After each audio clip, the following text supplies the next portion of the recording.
Welcome into the CHGO Blackhawks postgame podcast presented by DraftKings Sportsbook, America's top-rated sportsbook.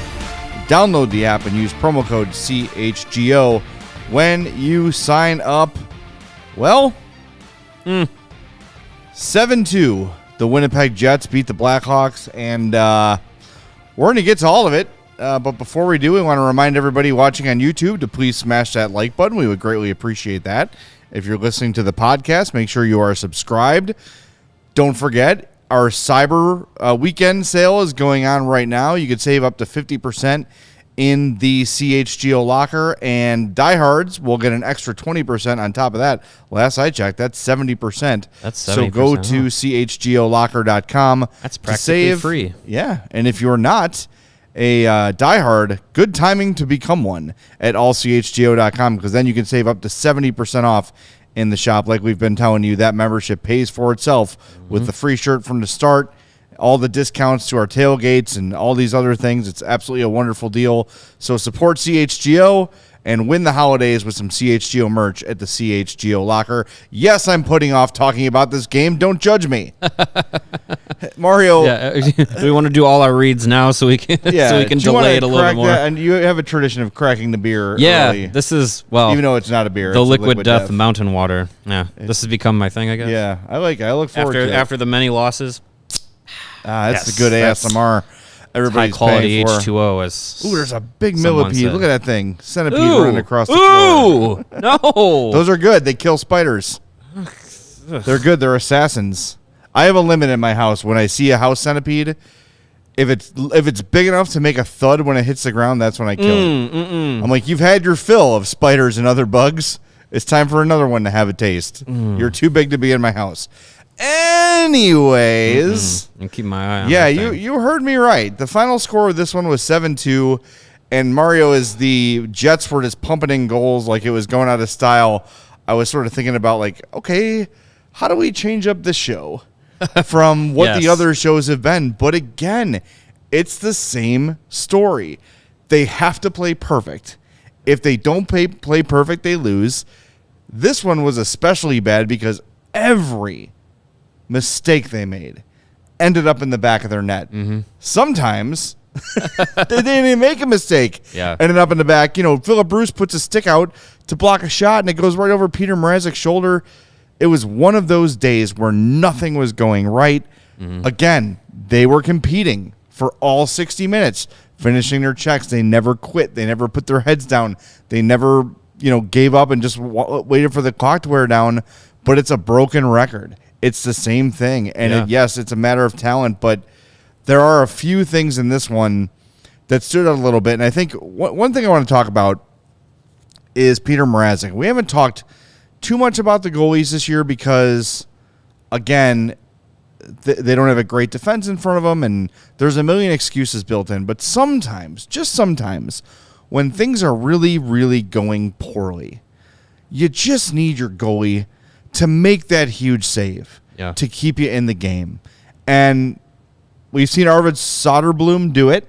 Stalock has started the season off really, really well.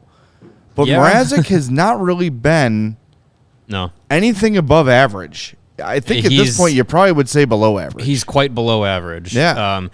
I mean, I think the story with him is what it is. He'll make a lot of the first saves that you need him to. It's not allowing teams to force him to make second and third saves is the problem. Greg points it out all the time with Mrazek, and it was again very much the same story tonight. Rebounds. I can't tell you how many times he made a save and the puck was just bouncing 5-10 feet out from him.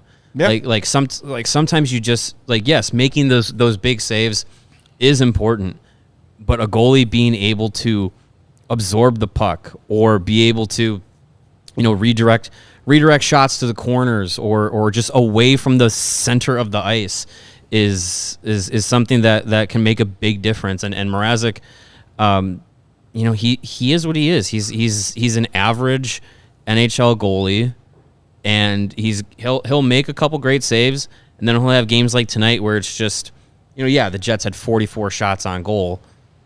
That's not his fault, right? But it's still it's tough. There's some that you want to have back, but again, it's really just he is who he is, and I think we all had some ideas like, oh, maybe he's better than the goaltender that we saw in Toronto. Maybe there's an opportunity for him to come here and be the goaltender that was in Carolina and was in Detroit and played a little bit better than that. But nah, I think he is who he is. He is a mid-level goaltender.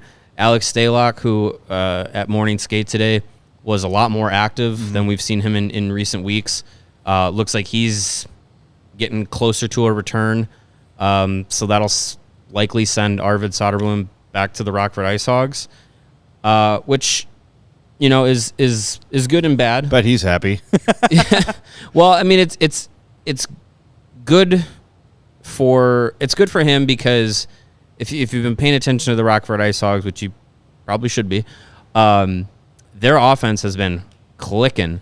They've scored, I think, six or more goals in like 2 or 3 games in the last few weeks. Like, their offense is really clicking. So would be good for him to kind of get in front of a team that can score a lot of goals. That would be a nice change of pace for him. But yeah, Mrazek's he is who he is, and I think there's just nights where you're gonna have performances like this, and this Blackhawks team is not built to overcome a goalie allowing 5, 6, 7 goals. Yeah, and you said it, and Greg has been saying it like you said, you just can't be kicking out rebound after rebound after rebound. There's so many times where it feels like Mrazek doesn't really know where the puck is.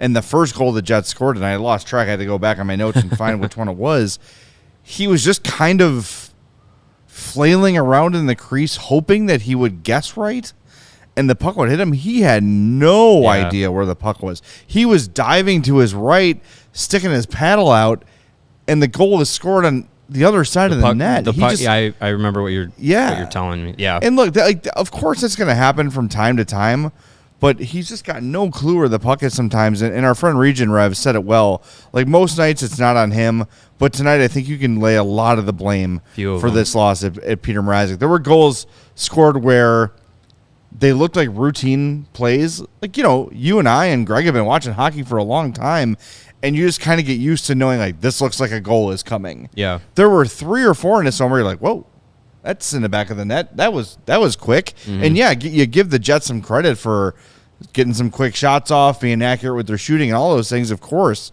they deserve some credit. But, my God, it was like every time there would be a quick shot, it was behind Mrazek. And that's, again, I'm not putting this loss on him. Of course not.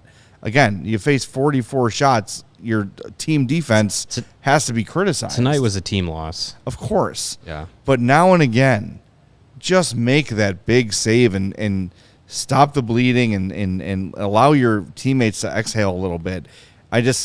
These are the things I worry about where, when everything is going wrong, when everything you're doing is failing, it's going to take its toll. And I know Luke Richardson sort of addressed it today, saying, hey, we're getting to that point now where we got to, really be aware of how we're going to take losses and how we're going to bounce back.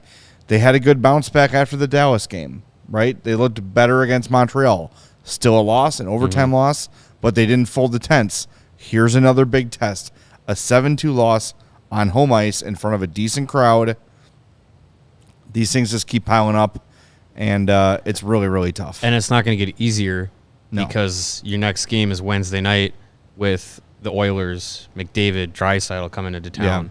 So, if you think facing an overachieving Jets team is hard to do, get prepared for two of the best players on the planet coming into the United Center on Wednesday. Yeah, this is the epitome of the crash to earth that we were talking about early on this season.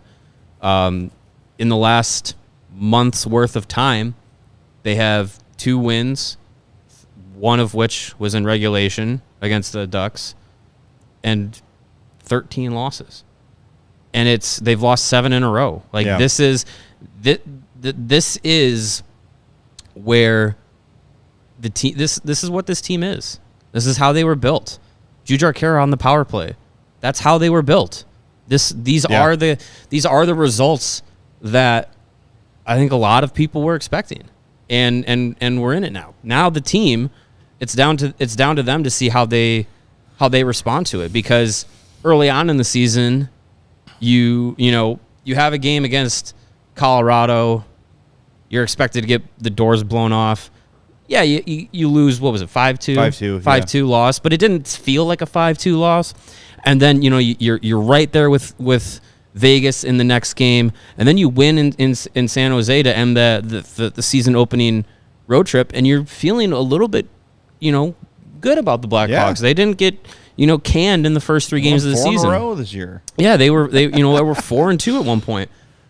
And now we get to this point where you can't, those efforts aren't still there. You can't just muster up a comeback win. It's impossible. And having to do it constantly coming back down 1-0, 2-0, down 3-1, down 4-1. It's exhausting. As exhausting as it is for us and for fans to watch this team try to have to come back, it's just as exhausting, if not more, physically, for the players to actually feel like, okay, we gave up the first goal again. Now we gave up the second goal. Well, now we're down 2 goals. Now we're still down 2 goals, down 3. It's just exhausting. And I can't imagine how mentally and physically taxing it is to have to continuously come back from these huge deficits, sometimes do it and still lose. I mean, this is where Richardson really has the toughest task of not allowing his team to look for the exit door, because we've talked about it a number of times. The character of the team continuously trying to fight back in these games.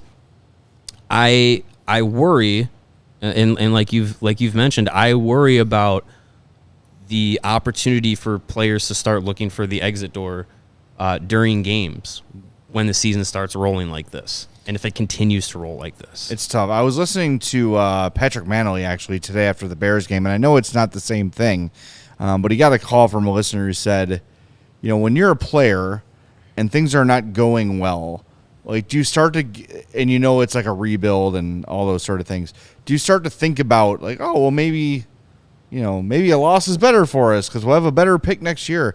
And he said, as a player, absolutely not. Like, your mind never goes there. And you're always trying to do the best you can, be as prepared as you can, do everything you can to win. And when the losses, pile up, it gets demoralizing regardless of what the expectations were from, look, like, players look at the media as adversaries.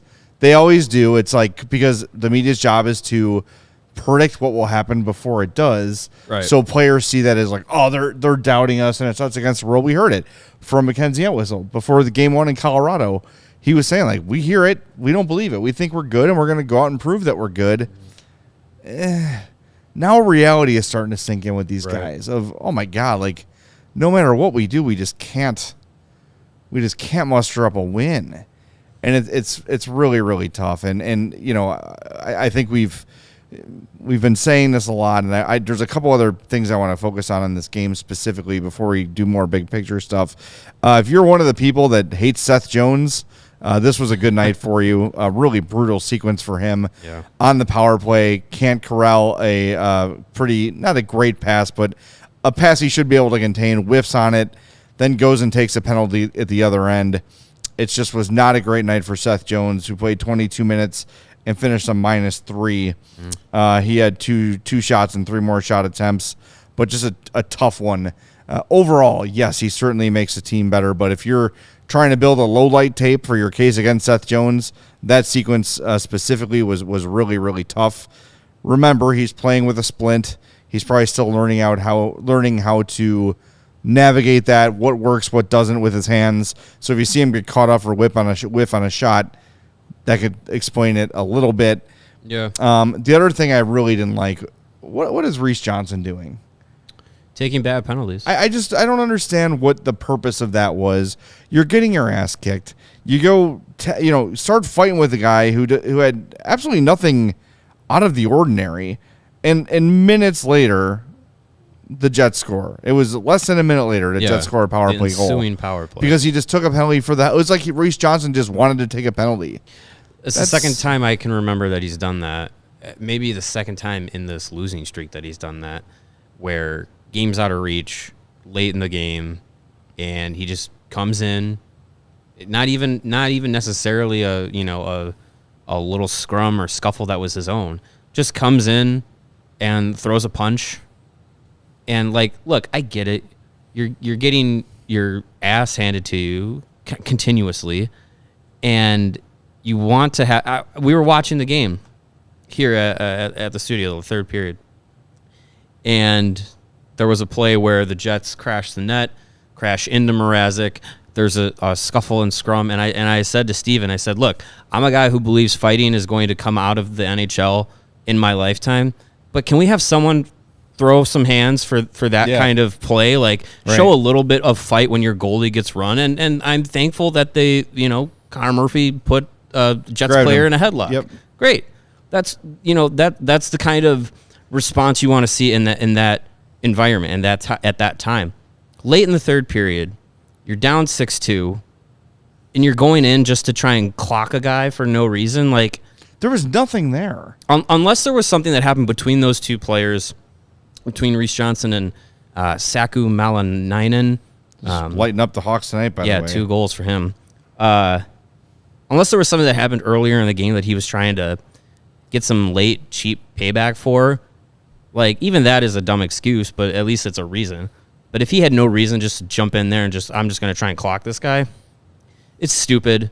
I understand Reese Johnson doesn't bring much to the table other than being physical, but that's just stupidity. That's after the whistle. That's in a game that there's at that point it's unnecessary. You put your team now on the penalty kill late in the game where you're already getting canned, and then you 7th goal. It just makes it worse. Yeah, it made absolutely no sense, and I had a Saku Malanainen on my back, but I went to a dermatologist and they just lasered it right off. Good. That's good. No problem. I cannot wait for the flip of the Johnsons. When Tyler comes back, I know Derek King loved Reese Johnson and his leadership and his grit and all those things, but just not a real effective hockey player. I mean, no. Of the 19 fourth liners that this team has, I would have him sit first. It's rough, and when you do something dumb like that, and for all the leadership qualities that we were told about from him, that's not the sort of thing a leader does. A leader doesn't just go take a jackass selfish penalty when it's 6-2 and you just go settle a score for no reason. You know you're going to be shorthanded from it, and then they come and score again. Who's laughing? You're a laughing stock, right? Yeah, it's one thing to lose. It's another thing to lose and be embarrassing while you lose. Right. And that was an embarrassing play by Reese Johnson. And we just got to call it as we see it. You know what I mean? It's most of these games we haven't been really pissed after the losses. No. This one feels different. There's some letdowns here. I get the frustration boiling over. I get that. Look, I've been in games before where I have had my ass handed to me, and it's really frustrated. Thank you. It's really frustrating, and it takes a lot to not try and throw a cheap shot or anything like that just to make yourself feel better.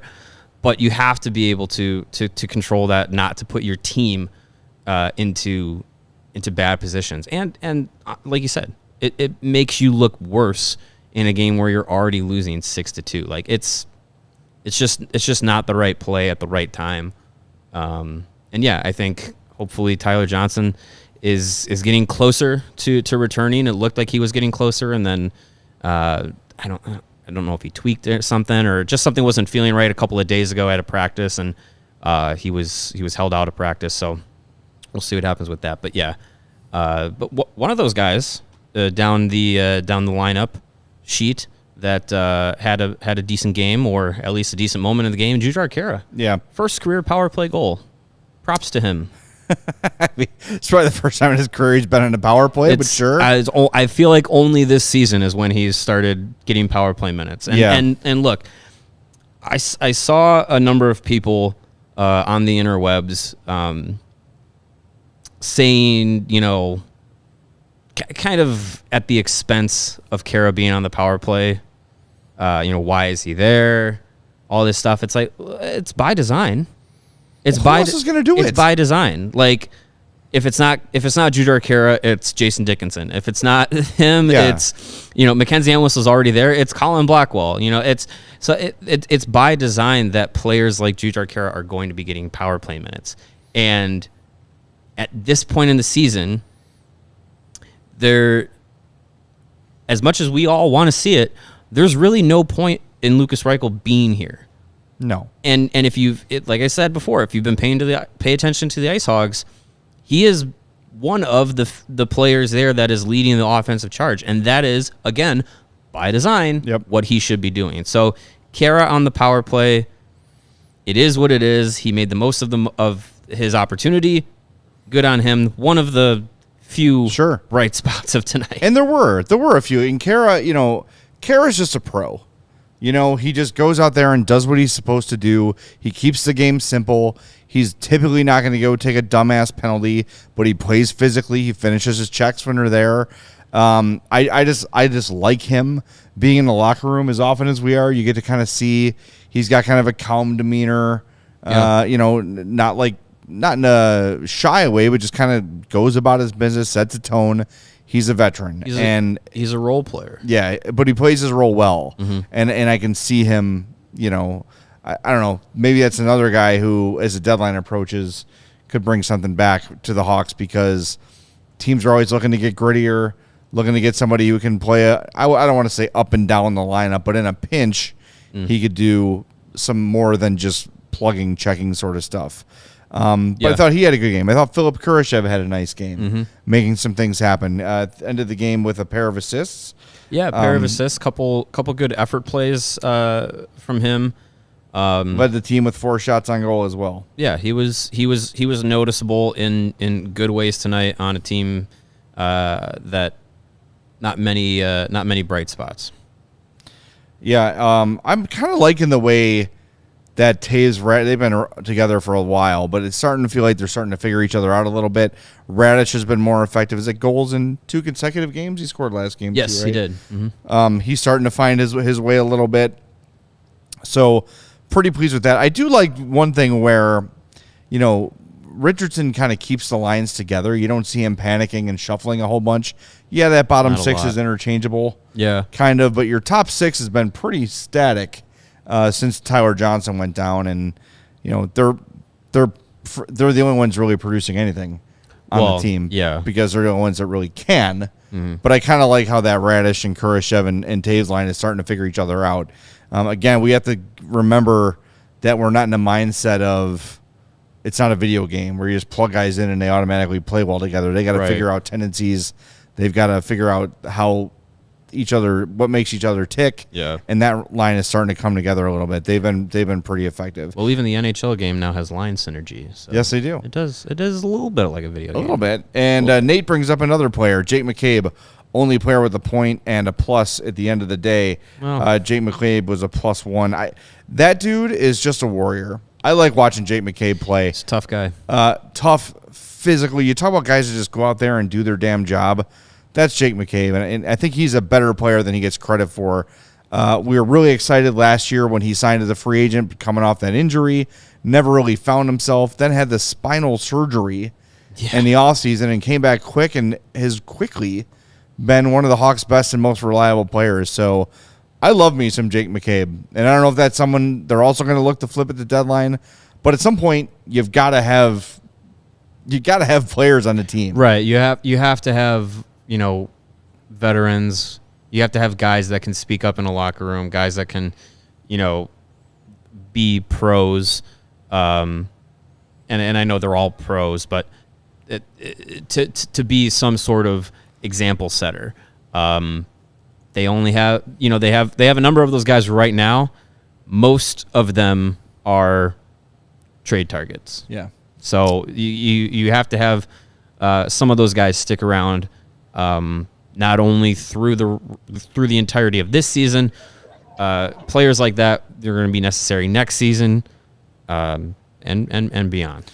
Region Rev says she's contemplating going to Wednesday's game for McDavid and a double anthem singer. Well, Yeah. Region Rev, $13 gets you in the building at game time. So make sure you use that link in our podcast descriptions to help us out and save on Hawks tickets. But I want to tell you about our friends at Green Ridge Farm. Oh, man, I love Green Ridge Farm. I'm all out of meat sticks. I had to get back to the Costco and get some more. They are a Chicago local meat and cheese company offering you a better all-natural option. They're makers of all-natural deli meats, sausages, and the aforementioned meat sticks, which are perfect for tailgating, happy hour, and school lunches. They're all natural and are hardwood smoked for 8 hours with 16 grams of protein per stick. They make a perfect post-workout snack.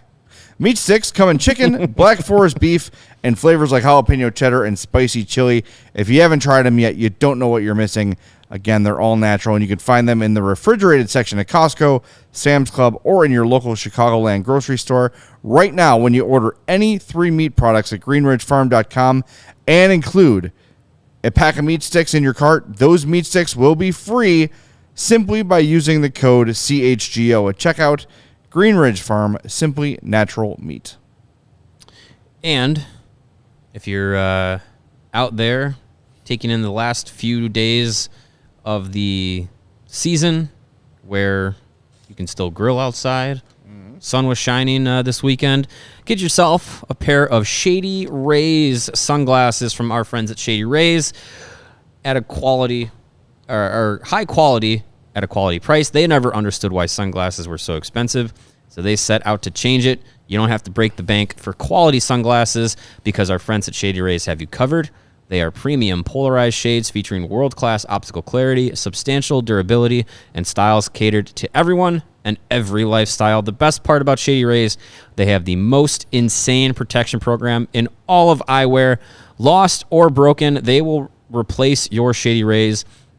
If you lose them or break them, even on day one, they will send you a brand new pair, no questions asked, and they will replace them. Even with that strong of a protection program, they still manage to make quality that you just can't find anywhere else, and Shady Rays customers seem to agree with them with over 200,000 5-star reviews. Shady Rays also provides 10 meals to fight hunger in America for every order placed. So as the holiday season is here, it's always good to do some good deeds. If you want to get some Shady Rays, you're also going to be helping Shady Rays in their effort to fight hunger. They've also, through that initiative, they have donated over 20 million meals to date. Exclusively for our listeners, Shady Rays is running their deepest deal of the season. When you go to shadyrays.com and use the promo code CHGO, you're going to get 50% off when you buy 2 or more pairs of sunglasses. That math pans out to be buy one, get one free. You can get 2 pairs of sunglasses for as low as $54. Again, that is promo code CHGO when you go to shadyrays.com, where you can find all of their newest and best shades. All right, Greg is standing by, but before we bring him in, I want to get James's super chat.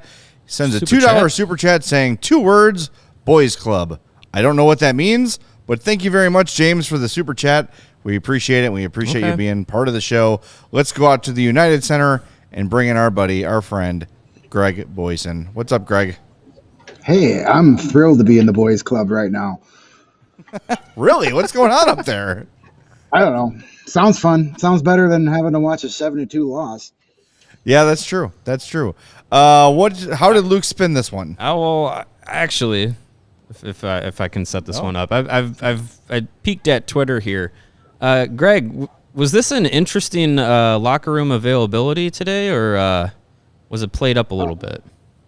I mean, the only guy in there was Winnipeg hometown native Jonathan Taves. It was a ghost town in there, really. Philip Kurashev was sitting there, but everybody, of course, went over to Taves. So nobody really wanted to talk after this one, and frankly, that's kind of lame if you ask me. Like, it's fun to talk after wins, but when you get your teeth shoved down your throat, you should be able to stand up and talk for that as well. But only the captain was out there, and per usual, didn't seem happy to have to do that. But when you wear the C, you got to be the guy in front of the cameras. Yeah, responsibilities come with that. Okay. Yeah, I'm glad he was out there at least. But yeah, At least somebody. You're right, Greg. It's like, I know it's a tough loss, but someone's got to face the music. Get out there. It's tough. Yeah, well, to Tave's credit, he was a little more critical of his teammates than in past, and so was Luke Richardson in his conference as well. Losing 7 in a row will do that to you, but he said that you can't let the little bounces deflate you. He said they thought, when they talked about thinking they had finally scored first and then it didn't happen, and then he just says he criticized the starts. He says they haven't had good starts lately. And then he mentioned that, again, it seems that they got deflated every time a little bounce didn't go their way, be it a Winnipeg goal or them hitting the post or not converting on a breakaway. It seemed to take them down a notch. And he says that can't happen. It just feels like the same. It's heavy sigh territory. Yeah, it's what's he gonna say? And before you jumped on, Greg, we were kind of going through like player by player who was a bit of a letdown today, and there were several candidates, but just big picture, Luke, score more goals, you idiots! Like, what's he gonna do? I feel bad for him because I think he knew what he was signing up for, but he was probably looking like, okay, well, Reichel and he probably thought there were going to be some young players to kind of look forward to, and like I go back to the Bears, like everyone can live with them getting their ass kicked every week because Justin Fields looks good. Mm-hmm. If Lucas Reichel was here setting the world on fire, people would be like, all right, well, they lost, but whatever, cool. At least the young guys look good. There's not even any young guys here to think about or worry about or focus on. It's just this team of fourth liners just playing out the stretch. And I looked at Mario in the elevator on the way out and just said, 60 more to go.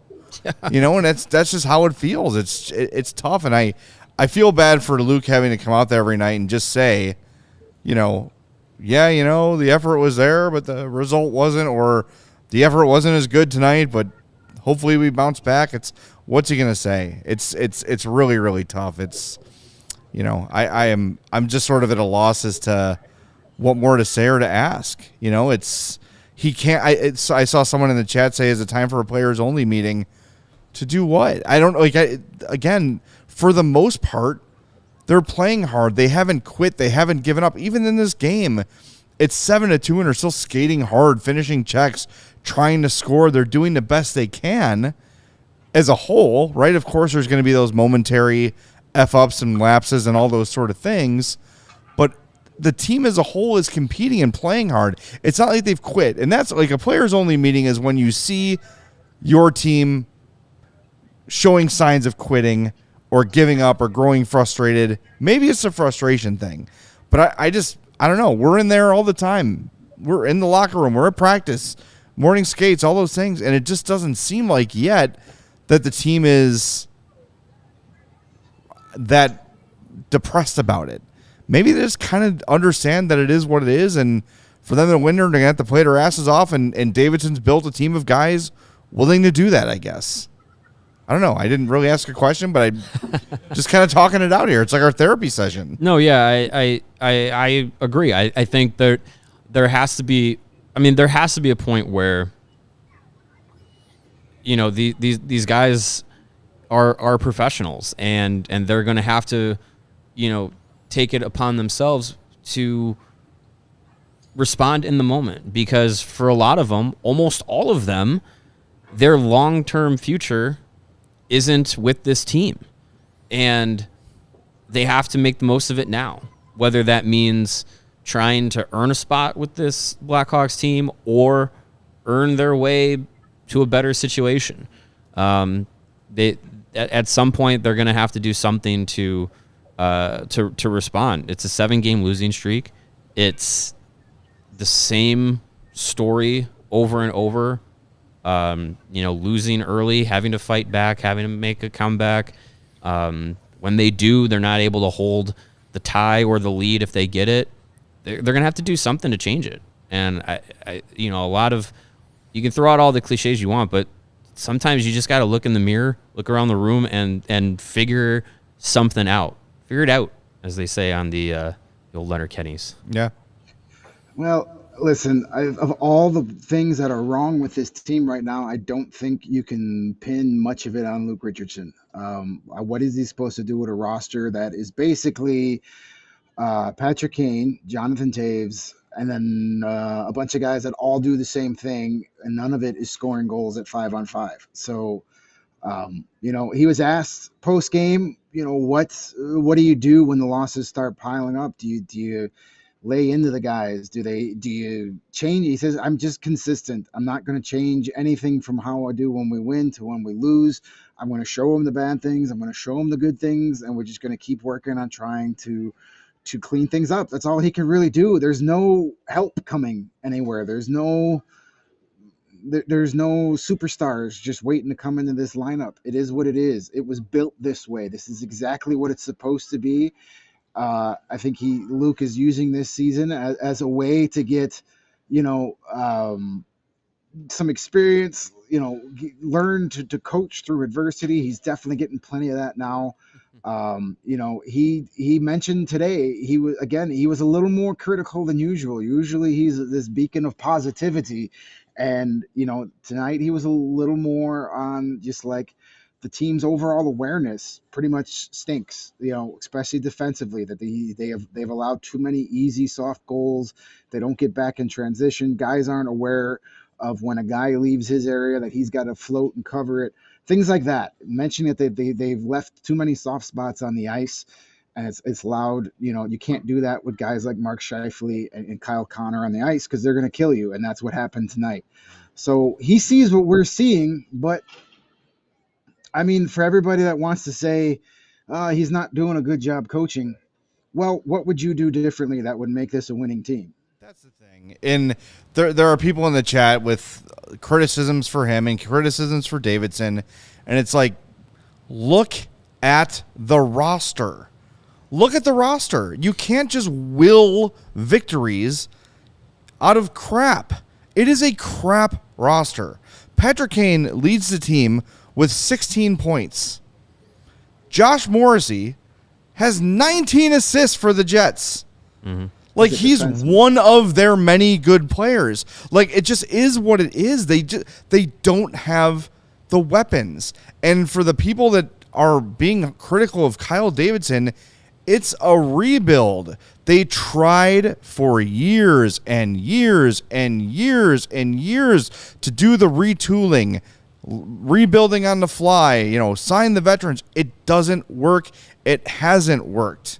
So if you hate Seth Jones and you want Kyle Davidson fired, well, then you're an asshat because you don't know what you're talking about. Which one is it? Do you want them to go out and sign a bunch of players and trade for a bunch of players, or do you want them to rebuild? You can't be mad about both things.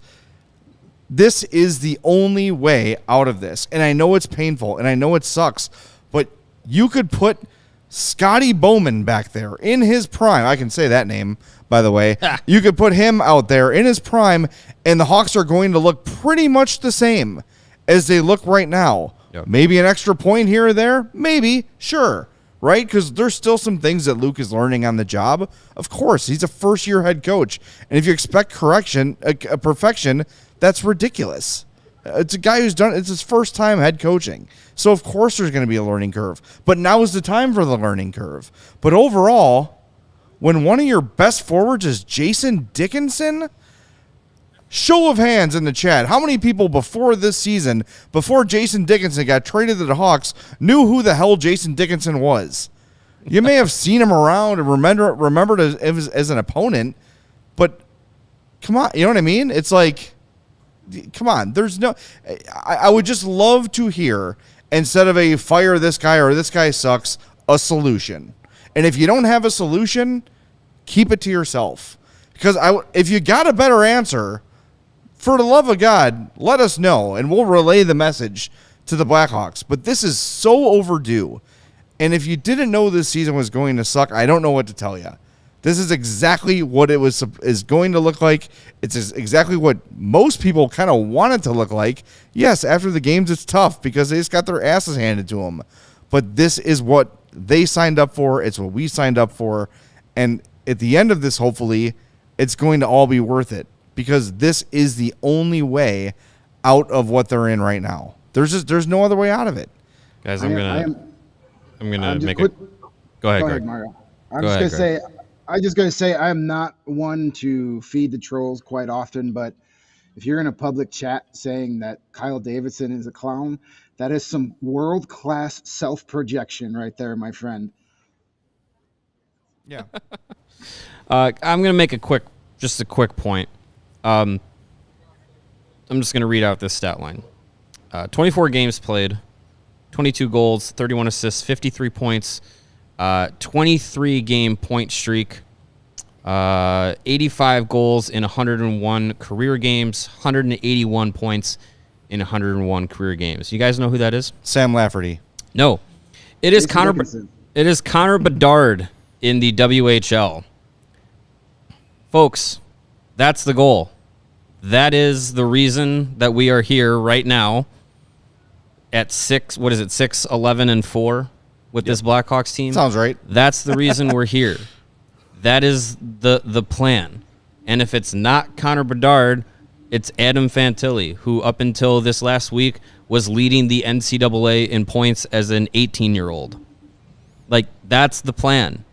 When we say Jujhar Khaira is on the power play by design, it's so that one of those two players will likely be on the power play next year. That's the goal. That's the design. The Stanley Cup this year, next year, year after, probably, not the goal. No. And I know that we have been conditioned over the last 15 years to have the Stanley Cup be the expectation and the goal and the destination at the end of every season. You gotta untrain that brain just a little bit, because that's not the goal. That's not the plan. And for the previous GM and front office group, the way to keep that dream alive was unsustainable. So this is the new plan. This is the new direction. And you have to let it play out. Yeah. This is the last time I'm going to feed the troll in the chat. And the troll says that he who shall not be named at least tried, and Davidson isn't even trying. Kyle Davidson entered draft night with 0 first-round picks and left with 3. He had the nads to trade Alex DeBrincat and Kirby Dach ahead of a rebuild. That takes a huge amount of, what do they call it? Testicular fortitude? Is that what they used to call it? That is in one wrestling? thing, yeah. Yes. That is trying. That is putting your name and putting your reputation out there because you believe in what you're going to do. Right. And it's not easy. It would have been really simple to say, hey, Alex DeBrincat's another year older, and we expect some growth here, and call up Lucas Reichel and start Kevin Korchinski too early, like they did with Dach and with Boquist and with Jokiharju and with on and on and on and on, and then have the same result at the end of the year where they're picking 10, 11, 12 with no way of getting out of this, with prospects being ruined and rushed. The plan is exactly what this is. Right. It's not about the NHL team this year. That's why the prospects are playing in Rockford and developing. That is the plan. If you don't like the plan, that's different. It doesn't mean there's not one. The plan is very clear. It is the most obvious plan the Hawks have had since probably before they signed Brian Campbell. Yeah. When they said, okay, we got a good young core now, let's go get some free agents. We're going to get Campbell. We're going to get Hosta the next year, and here we go. That was the last time the Hawks had an obvious plan. And the plan was then to sustain the contending window. Right. But when you don't have the pieces, the right pieces to extend that contending window, the 2x4 that you had propping the window up starts to wither down to a twig, and then it snaps, and now here we are. All right. The troll has been fed. The troll will no longer be acknowledged. All right. There we go. All right. Should we do our 4 stars of the night? Did we play a game tonight? I forgot. Yes, the game was played. Let's do it. All right, let's do it. All right, the number 3 star of the game for the Winnipeg Jets. I almost said Washington Capitals. That would have been interesting. Pierre-Luc Dubois with 2 goals, +1, 18:01 of ice time. 8 shots on goal. And 4 more shot attempts. He won 64% of his faceoffs and apparently got sniped during the game, too, from the 300 level because he went down very easily. But that sort of a stat line is how you get the number 3 star. Jesus. Number 2 star of the game, Kyle Connor. He was pretty good, too. Usually. Let's look up his number here as I flip between a goal, 2 assists, 18:06 of ice time, 3 shots on goal. He's your number 2 star. And your number 1 star of the game was Josh Morrissey, the aforementioned, with his 19 assists on the season. He had 3 tonight, was a +4, 20:39 of ice time, 5 shots on goal, and another shot attempt. That's a defenseman, by the way. That is a solid game. So Pretty good game. my 4 star, I talked about him earlier. I sang his praises earlier. I'm going to give it to Jake McCabe. The dude's just a warrior. Love the way he plays. If there's a guy on the team now that makes it to the next group, I would like it to be Jake McCabe. Sure. I just really like the guy. I like his presence in the locker room. Greg and I joke about it all the time. If you made a list of guys on the Blackhawks you'd like to fight, Jake McCabe might be at the bottom of that list. He just looks like a no-nonsense ass kicker. Yeah. And for a guy to come back from spinal surgery and become remain a physical stay-at-home, reliable defenseman. Blocking shots. Really like him. So Yeah. Jake McCabe gets my 4 star of the night. He was had an assist, +1, 3 hits, 4 block shots. That's what I'm talking about. Jake McCabe, my friends. All right, I'm going to go 4 star of the game. This guy doesn't appear in 4 stars very often, but I'm going to go with Patrick Kane, despite the ever-present new narrative that he is not interested and doesn't care about hockey anymore. He still had a pretty good game tonight. He had 4 shots on goal, 7 total attempts. Didn't have any points, but he had 1 taken off the board on that Athanasiou disallowed goal, and he almost had moments after that. He set up Athanasiou for another great play at the side of the net. He just missed it wide, so he very easily could have had 2 assists tonight. Listen, I know Patrick Kane doesn't look like he's having fun out there because he's not. He's not scoring goals, and the Blackhawks aren't winning. That doesn't mean he's not interested. I mean, he always has looked like, maybe he'd rather be somewhere else. But when he's scoring, he's having fun. So there's a difference between not having fun and not being interested. He was very engaged and had a good game tonight. Couldn't get those points to rack up. It seems to be the story of the season for that top line. They're just so close. And every day we hear we're so close to really making it connect. I don't know if it's ever going to start connecting the way they envisioned it, but at this point, who else are you going to put on that line with 88? I don't know what else is out there. Maybe Philip Kurashev, reward him. He's been playing really well of late. So there's a segue for you.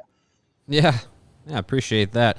My 4th star of the night is Philip Kurashev. 2 assists on the night. I believe was led the team in shots on goal. He was noticeable. I think if there's he feels like the young, exciting prospect, quote unquote, right? Yeah. That is on this roster right now as it's currently constructed. He came into last season, I think, with some higher expectations and really wasn't able to live up to those expectations, but it wasn't really given the greatest opportunity to do that on a consistent level. I think this season he got an opportunity to play up in the lineup after Tyler Johnson left with an injury, playing second line and now with with Taze and Raddysh, starting to really click. I really think his game is turning a corner to where he looks like he's a guy that can pan out to be a good second or third line offensive wing option, and that's great for him. That's a great role for him to play, and I feel like he's starting to kind of round out his game to be able to do that at a more consistent basis. He's another guy that I think once this team is competitive again, he may be one of those players that sees it through. He's not going to be a top line guy all the way to that time, but I think he looks like he has the ability to play a role that way. Lebowski brings up in the chat, Kurashev could be a Frolik type player on a really good team. I think he's got more offense than Frolik. He's more, yeah. Frolik's career high was 44 points. He has more of an offensive approach to his game. If he wants to, go ahead. I think he could be like another guy that wore that 23 for a few years. I think he could be a more responsible Chris Versteeg type player, sure, where he's got that speed and offensive ability, but is better defensively and doesn't make as many boneheaded plays where you just yell "damn it" at your TV all night like you did with Chris Versteeg. So right. I really hope Kurashev is still in the top 6 after Tyler Johnson comes back. I don't want to see him get sent down to the third line just when Johnson comes back. I'd love to see him stay top 6, but we'll see what happens. Yeah, I would keep that line together. And if you're looking to make a change, someone brought it up in the chat earlier. Patrick Kane needs a right-handed left wing, and Tyler Johnson might fit that bill. And Athanasiou's been good, but I don't know, maybe put him on the third line and get a little offense from him, because that's a guy. Athanasiou is like one of the few guys on the team that can create offense on his own. He's got the speed, he's got the handles to kind of create some offense by himself. And, you bump him down to the third line, and that makes things look a little better. Plus, with Lafferty coming back healthy, hopefully soonish, he could be part of that too. So, I don't know. We got a long time to discuss that, and we don't know how far away he is, but something to keep an eye on. Anthony Dickinson and Lafferty could be a really effective third line, at least hard to play against. You'd have to be on your toes against those 3 guys. Fast, no doubt. All right, Greg, thanks for joining us, man. Have a safe ride home, and we'll talk to you tomorrow at 2:30. Can't wait. Off day for the Hawks. No practice tomorrow, but we'll be Mailbag Monday. Get in those questions. Yes. Tweet us at CHGO_Blackhawks. Write any of the 3 of us personally on Twitter, and we'll get back to you. We have an email, blackhawks@allchgo.com, but no one does that anymore. Just tweet at us or hit us up in the Diehards Only Discord. Yeah. You will get precedent on Mailbag Monday if you do that. So, all right, Greg, be safe. Steal some of those brownies on your way out. That's Greg Boysen. Follow him on Twitter at Greg Boysen. We've still got our tank standings to come up. We've got to give our DraftKings King of the Game. But first, we want to remind everybody that the ComEd Energy Efficiency Program is committed to helping families and businesses in the communities they serve save money and energy. ComEd offers free facility assessments that can help find energy-saving opportunities, whether it's lighting, HVAC systems, commercial kitchen equipment, or industrial processes. An authorized engineer will work with you to develop a detailed assessment plan specific to your goals and needs. This can be done in person or virtually, and they last approximately 2 hours. Within 3 to 4 weeks, customers will get a detailed report detailing energy efficiency projects that they can start working on immediately. Each recommendation will include estimated energy savings, cost savings, project cost, potential incentives, and simple payback. Don't wait. Get started saving money and energy today. For energy-saving tips and to schedule your free facility assessment, go to comed.com/poweringbiz. That's comed.com/poweringbiz. Ready to sign up for a facility assessment? Call them at 1-855-433-2700 during normal business hours to speak with a ComEd Energy Efficiency Program representative.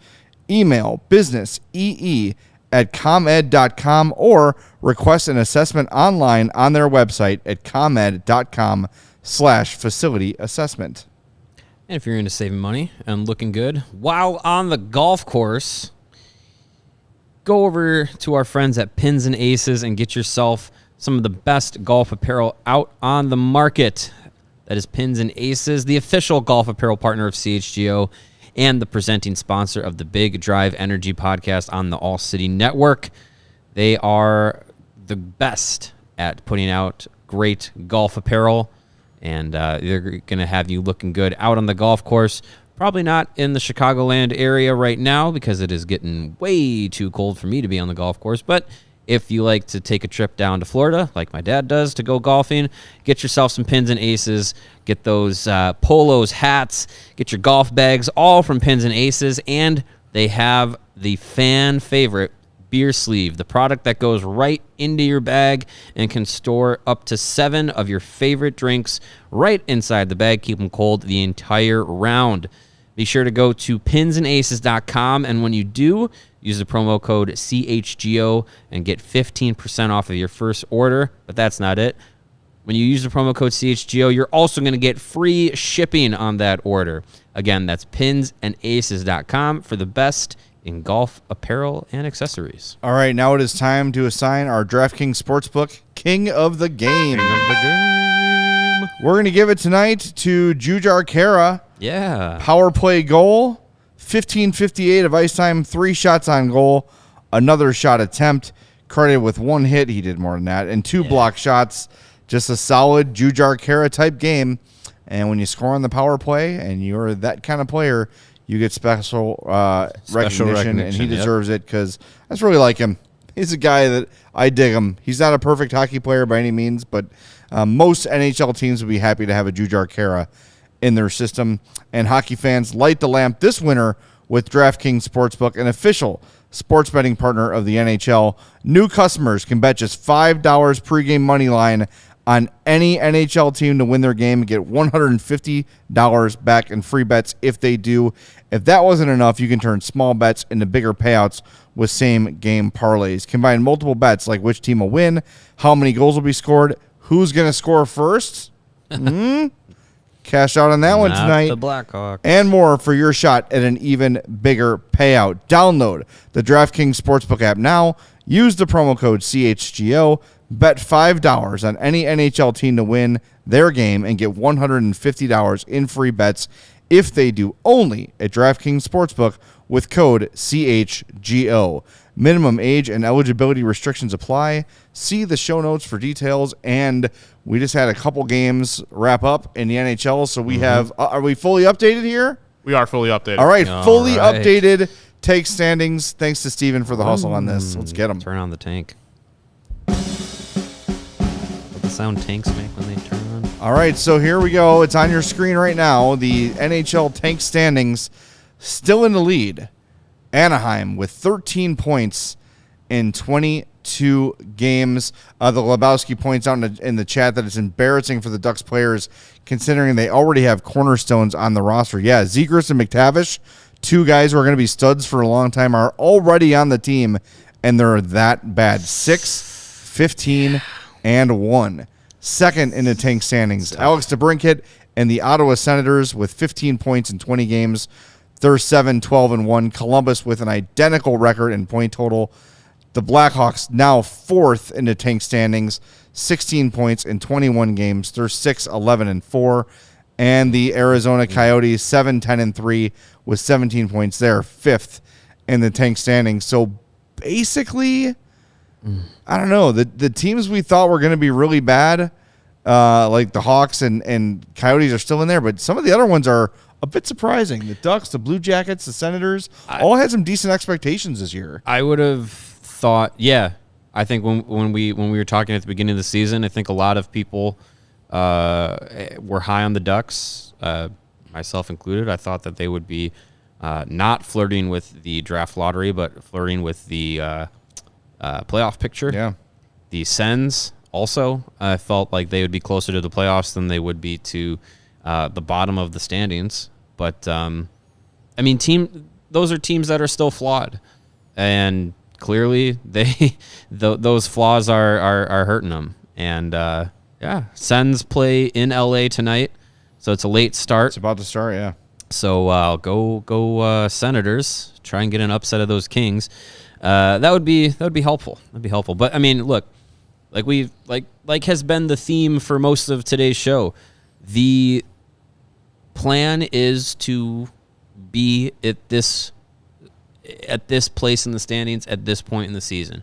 The team was constructed to be in the bottom 5, in the bottom 3, and if you're looking for things to go right, quote unquote, look at the tank standings. Like, the way this team was constructed, things are going to plan. Yep. One more comment. Michael says original 6 tankers should never be. Well, if you take a look at the original 6 recently, aside from the Bruins, they've all kind of done it. Detroit did it. The Rangers did it. The Hawks did it. Toronto sucked forever. Who had the first overall pick this year? This last year. I believe that was I think they were in town recently. Yeah. It was Montreal. Yeah. Yeah. Yep. Mm-hmm. They've been bad for a long time. Yeah. And they had Carey Price. Look, it's when there's a salary cap, a hard cap, no less, it is eventually you have to do it. Because you eventually get punished for being good. Yes. Yeah. That is how it is designed. And that sucks. Like, if there was no cap, you know, the Hawks would have. How many cups would the Hawks have won with no cap? Well, look, if there was no cap, and I know people are going to say the opposite of what I'm about to say, but if there was no cap, the Blackhawks in the 2010s would have bought every stinking player they could. Yeah. And they would have, and the cup runs would have been extended and bountiful, because when you have the players that you had and the amount of money that the Blackhawks were making, they're the 4th most valuable NHL franchise. Like, look, they would have bought every single player that they could have to keep that contention window open and to keep those cup runs going, because cups equal money. Yeah. It's simple as that. The hard salary cap forced what happened after the 2010 team. Yeah. And you know, they still got 2 cups in the next 5 years after that. Right. So it's the ways, the credit that the former GM of this team gets is, I thought you were gonna say it, is enough to say that he kept the winning formula afloat well enough. And I'll leave it at that, because everything else that goes along with him from 2010 and the way the team is set up right now, it speaks for itself. Yep, no doubt. And Nate brings up a good point in the chat. Can someone remind the Ricketts that there is no cap? That I agree with. Well, they're too busy trying to buy a soccer team. The Cubs should never rebuild, and I'm a Cub fan. That's inexcusable. You can still stock up your prospects, but no, you do not just have a team of guys that suck. That's unacceptable. Anyway, that's a different podcast. And they're here on the CHGO network. And one final reminder, it is Cyber Weekend here at CHGO. Jump on, get yourself some sweet merch. I'm wearing my CHGO Bull shirt, which is my favorite of the podcast shirts. Love it. The Hawks one right here on our set. Save up to 50% off at CHGOLocker.com. If you are a CHGO diehard, you get an additional 20% off. 50 plus 20. That's 70% off stuff in our CHGO locker. So go to CHGOLocker.com to shop. If you've not become a diehard yet, go do that right now, allchgo.com. And we'll tell you more about it as the week goes on. But we got another tailgate coming up on Sunday. And we've got Mailbag Monday tomorrow. So make sure you get those questions in to us tonight. Tweet us at CHGO_Blackhawks. You'll see the mailbag tweet. Just respond there, and we will see it, and we will answer it on tomorrow's show. We are live at 2:30 p.m. Central on the CHGO Blackhawks podcast. So thanks to Steven for running the show. For Greg Boysen and Mario Tirabassi, I'm Jay Zawaski. Thanks for listening to the CHGO Blackhawks podcast.